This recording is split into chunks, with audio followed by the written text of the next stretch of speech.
Golf Central on YouTube, brought to you by Apex Irons from Callaway.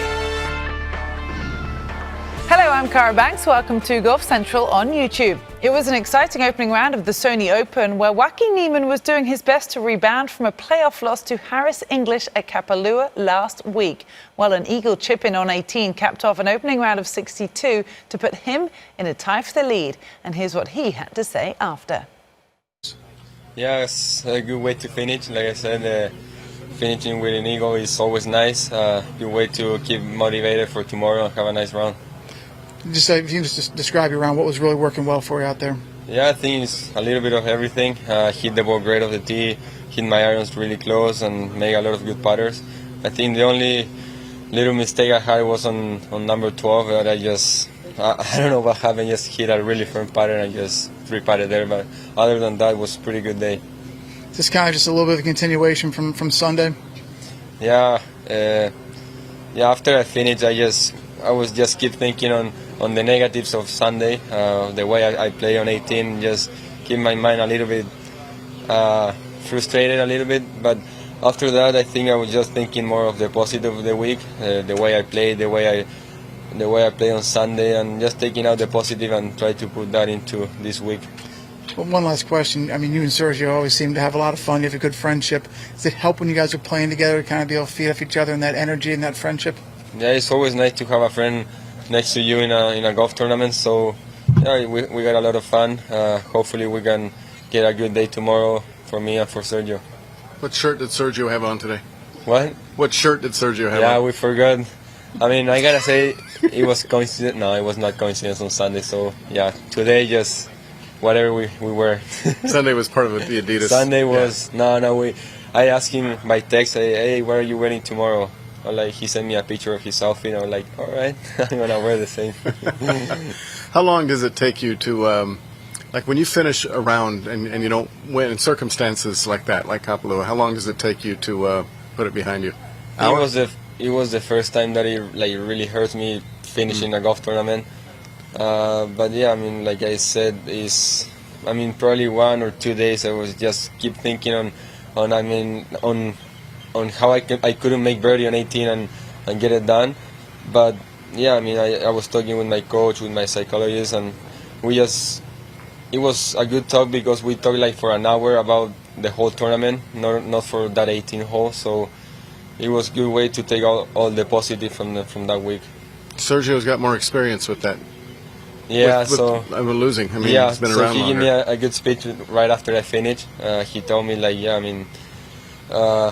he told me about his experience, that he always had a lot of playoffs. He had won a lot of them and also lose a lot of them. And yeah, I mean, he was one that told me to take out the positive and not the negative from that week.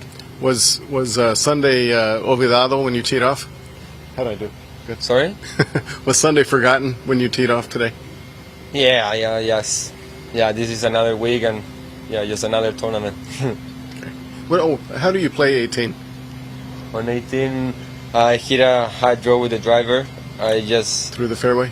I just missed the fairway. I hit it in the rough, and then I just hit it a little heavy. I thought it was gonna be a little flyer, and it went a little heavy, and I just chip it in. Okay, I didn't see it. I meant on the tee shot. Have you ever thought about hitting 3-wood to keep it from going through? Yeah, I feel really, really good when I hit like high draws with the driver. So I think, I mean, you gotta hit a perfect shot. You gotta draw it a lot. So it's a little tricky shot, but I feel good on it. So I just went for it. Did you have a clear shot? No trees for your second? Yeah, it was okay. It was fine. It just 1 yard too long. And then on 14, did you try and do the same thing? 14. What is 14? It's a hole out there. Down, dogleg left? A little bit. There's a tree and there's a bunker, and some people will. Yeah, that bunker wind. is like 295 to 300 carry, and the ball was going far today, so I prefer to hit it over that bunker and get it down there. Hard to keep it in that fairway? Yeah, it's pretty firm. I just hit about the second shot, but the driver was pretty good. Okay. So Joaquin Niemann learning a lot from his close call at the Century Tournament of Champions last week, and he has been joined by two others at the top of this leaderboard, including Peter Malnati, who set the early lead with his 62 from the morning wave on Thursday. We'll get his reaction now to that opening round. Felt good. It was another word I'd use is kind of easy. Golf's never easy. There's certainly a lot of every shot out there challenges you in some way, and there's a lot of shots with the winds and everything on this course that are challenging. But it felt pretty effortless today. I was never too far out of position. The one time I was, it was because I hit a shot that was too good. So yeah, it was solid. It was effortless. It was easy. It was nice. Course playing firm and fast today, it seemed like. Yeah, definitely. The fairways have really picked up speed. The greens are still receptive. If you hit a nice shot, like a nice iron shot, and you're playing out of the fairway, the greens will still hold.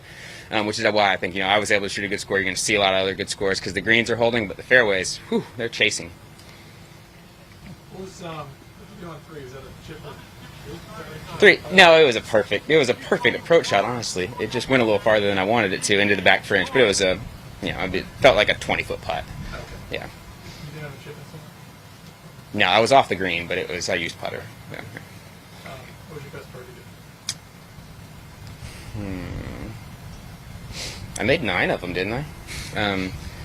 Recency bias. I liked the one on 9. I hit a bad drive, and I played a smart second shot. I wanted to try to sling something in there and not try to knock it up on the green in 2, and I was like, that's stupid. So I laid it up, which was wise, and then I hit a great wedge and made it. So that it's probably recency bias, but I really liked the birdie there on 9. You're playing the fall, obviously it was peaking, and then obviously you take the break. It's kind of just a little continuation, a little bit of rest at home kind of helped as well. Yeah, no, it was so much fun to get a little time off and spend some time at home. But yeah, definitely get back out and kind of keep that mojo going because I was playing nicely in the fall. So it was cool today. Another answer to favorite birdie. I actually missed a pretty short putt on the 10th hole. Hit a great wedge in there. I missed it, and I made like a 30-footer on 11. And it's like, okay, I can still do this. I still know how. So it was that was important. Was there one hole that kind of sparked the round a little bit that got it kind of going?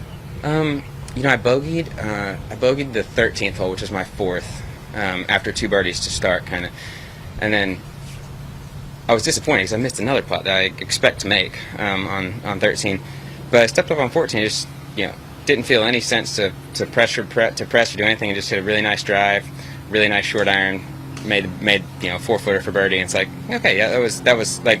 To respond to the bogey with the birdie, it felt like, all right, I'm in good shape. I got this. Did it feel like you kind of picked up from where you were in the fall, or did it feel like a total reset?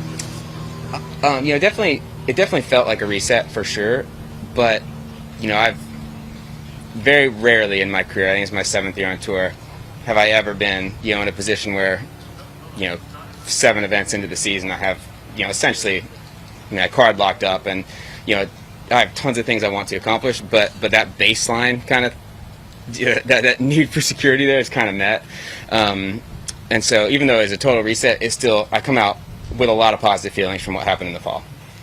You mentioned goals. What would be first? I meant winning. Yes, definitely. Now, getting to Maui is something I was able to play in Maui in 2016 after winning 2015 at the Sanderson Farms. Going back to Maui is something that my family and I talk about. That was just so much fun, and I don't think it's kind of like Augusta. I grew up 3 hours from Augusta. I've been invited to go to Augusta with a couple of different rounds. Like, no, I'm not going until I get to play in the Masters. Maui's the same way. Like, love Maui. Not going to go take a vacation to Maui. I'm going to Maui to play the Tournament Champions. That's it. So that's certainly winning something I thought about. My best finish ever on the FedEx Cup's 104th, and so it seems like a lofty goal to say, I'm going to make the Tour Championship, but I'd love to play the Tour Championship. That's something that because of my start, I'm in position to actually realistically pursue that goal. It's not just a pipe dream. So that's really fun. Is that kind of what the fall is kind of done with the wraparound season now? As you can get off to that hot start, and a lot of the guys who have won in the fall make it to the Tour Championship, and obviously maybe with no win, but with that hot start, you feel like, hey, that's a goal I can see in the future. 100%. Yeah, absolutely. Which is kind of crazy to think, like I said, I think 104 is my best finish in FedEx Cup, but I'm going into the 2021 portion of this season feeling like realistically, I've got Atlanta in August or first week of September or something like that circled on the calendar. Like, that's where we're going. So, have you booked a room yet? No, not yet. That would be the ultimate optimism. They're going to have plenty of them. Don't worry. Some confident talk from Peter Malnati, who has had a very strong start to this PGA Tour season, which, don't forget, began in the latter portion of 2020. Today's 62 was his fourth round of 63 or better since the start of the season. He had previously had no rounds that low. So it's a beautiful evening and a beautiful scene as we continue to enjoy coverage from Hawaii tomorrow. Thank you for watching Golf Central on YouTube. Our live second round coverage gets underway on Friday at 7 p.m. Eastern Time on Golf Channel.